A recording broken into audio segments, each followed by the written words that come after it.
England joins the ever-growing list of European countries that have banned puberty blockers. This one today from Forbes.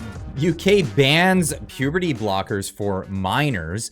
Not an unexpected turn of events. This has been happening all over Europe recently. Puberty blockers will no longer be prescribed to minors under the age of 18 in England outside of the regulated clinical trials. The country's National Health Service announced on Tuesday, following the earlier review by the agency, the latest development in the controversial treatment that has sparked protests in the US as well over gender-affirming care for children. Now in Canada, we haven't changed much of anything. We still have the woke chief executive in Canada, Justin Trudeau. Now, Jordan Peterson put this tweet out today saying, "Excuse me, Justin Trudeau, I'm a psychologist. Despite the best efforts of your ideological allies, I told your idiot senators in 2016 that your idiot virtue signaling bill C-16 would cause a psychogenic epidemic among young women." Bill 16 was, of course, the one that criminalized misgendering people in Canada. You can be held in front of a human rights tribunal, fined until you no longer can afford to live, at least in this country at all. Guess what happened? Now I'm telling you something else. The Brits have woken up and banned puberty blockers for kids, as they should have, but the butchers are still operating in Canada. Every day this continues is on you. You're culpable in child mutilation and sterilization. If it was up to me, you'd be tried for it, along with your other butchers and enablers. You and your toxic compassion.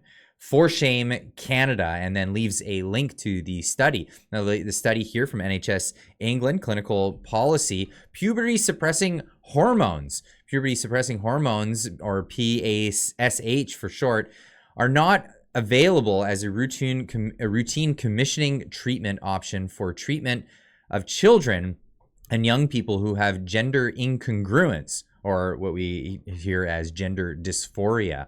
These documents may not be fully accessible to all users. If you require the information in a different format, please email England.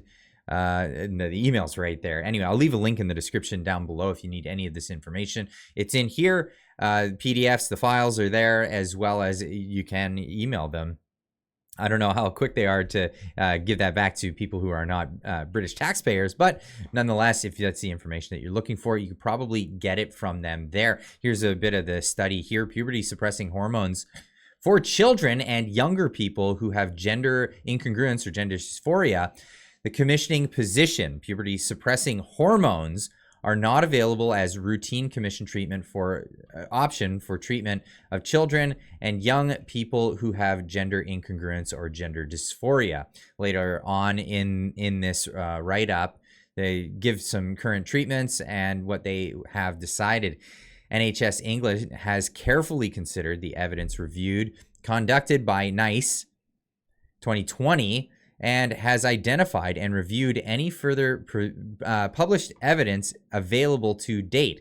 We have concluded that there is not enough evidence to support the safety or clinical effectiveness of these puberty blockers to make the treatment routinely available at this time. It is, if it's not ethical, with the Hippocratic Oath, right? At first, do no harm. If this is causing more harm, then they shall not do that. Now, it hasn't stopped people from being propagandized. This is from a podcast online here. Really interesting, telling moment, speaking to some woke old lady. How old are your granddaughters? They are 6 and 8. Would you support them to get hormone blockers to become the other gender? I would absolutely support them to get hormone blockers. The idea of one of my granddaughters learning that they're going to start having their period if they don't get their hormones blocked, even though they're identifying and portraying as a male. How horrible that would be. So yes, definitely. If your granddaughter came to you and wanted to get a tattoo, what would you say? That would be more difficult. I always told my 3 sons the one thing I ask is please don't get tattoos. Really? Why tattoos? There's just something so permanent about it. Permanent? it's pretty permanent. It's very difficult to get them lasered off or removed. You don't think it's like permanent to change your gender? Unbelievable. But this is the opinion of idiot people out there at this point in today's culture. How did people not think that that is not permanent? You can't alter the course of your chromosomes and what your body is meant to become. You alter that, it is forever changed. But where do people get these idiot ideas? Well, from idiots like this. Prime Minister, on pharmacare legislation, how is that going? Trans kids are 5 times more likely in this country to attempt suicide. Well, Mr. Poilievre... Now, that is not actually an accurate statement. The jury's not in on that one. So this is the propaganda that people have been given over and over again to scare people into allowing these treatments to be conducted on their children. And this is a multi-billion-dollar industry. Each one of these children that self-identify as transgender or dysphoric can likely be $1 million each individual for these pharmaceutical industries and surgical practices. Now, this is the fear-mongering tactic that they use to get parents to go along with this. Ms. Smith are proposing is to take away the rights of parents and their kids to make the right choices for them with their doctors. We don't think government should be doing that. Our government will always stand up for the most vulnerable, including our trans youth. Les jeunes... He then goes into it in French, but again, with the lie that the government isn't going to get involved when the government himself is getting involved in this. And it looks like other governments around the world are looking to ban this procedure. He continued in English afterwards. Démontre leur death, and Pierre Poilievre want government to take away the option for parents and their vulnerable youth in consultation with their doctors to make the right decisions for them is anchored in ideology and is not about protecting the most vulnerable. Our government will do whatever it takes to protect the most vulnerable. You met with Judge. So I wanted to give what Pierre Poilievre's opinion was on that. Now, again, getting back to the at first do no harm, this is an ethics situation. We need to really trust clinicians that are looking into this, and the evidence is now it's gearing towards that these things are dangerous. Many countries are getting on board with banning this treatment for children. But what was Pierre Poilievre's actual opinion? Here he was at a scrum. And I believe that adults should have the freedom to make any decision they want about their bodies. But minors. How about children? Ban surgeries and medical interventions for minors, as your own party members suggested. Medical sir. interventions like what? That is the language that your party What medical used. interventions? Well, you would have to ask your party members. What medical such interventions? such as puberty blockers and hormone For replacement minors?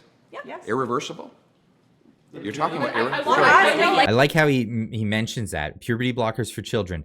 Irreversible. Yes, this is irreversible. You can't just put a pause on puberty. There's no pause button in nature, and then to say that if you stop taking them, then you'll go through normal hormonal things and you'll become the same person you would have been anyway. No, this is irreversible. It's known to sterilize people that take them. This is not good treatment, and rightfully so. It's being banned in several countries. I'd like to understand your I position. want to be clear. I just want to be clear. For minors. Puberty blockers for minors? Do you agree with that? Do you agree with that? I think that we should protect children and What their does that ability mean? to make adult decisions when they're adults. So And you that think would protect- only adults should make you said yes? Just to be clear, you said yes, only adults should take puberty blockers? I think we should protect children, let them make adult decisions when they become adults. So that means you support age restrictions? you are against puberty blockers for kids under the age of 18. Is that Yes. clear? Okay. What about? Can I ask you about in Alberta? By the way, I just want to make another comment on this. Now, mind you, the media is trying to dig it out of him to say that he supports banning puberty blockers, as if this is some sort of gotcha moment. This is going to be that moment of being on the right side of history. When the truth comes out and all of the data comes in on how horrible this is and what damage it did to so many people and so many lives, this is going to be the right moment where this gotcha is no longer going to be a gotcha. It's going to be a vindicating moment. Justin Trudeau is again puffing out his chest, trying to divide Canadians and attack parents who are trying to protect their kids. He will, in the end, back down on this, just like he had to back down on his firearms policy, just like he had to back down on bringing in medical assistance and dying for people suffering from mental illness. Just like he's backing down again and again and again, he will back down on this because he is not interested in protecting kids. He's interested in using this as a divisive wedge to distract from doubling housing costs and quadrupling carbon taxes on our people. But it's for you, so you're against puberty blockers for kids under the age of 18. Hey, what about Yes, he's against puberty blockers for kids. But hey, the question goes out to you guys. What do you think? Now, so many countries are banning puberty blockers for children. What do you think? Do you think Canada should ban puberty blockers? The United States, should they ban puberty blockers for children? And in this clinical experiment that they're pulling on our youth today. Anyway, leave a comment in the comment section down below. Let me know what you think, and we'll see you in the next one. Keep on trucking.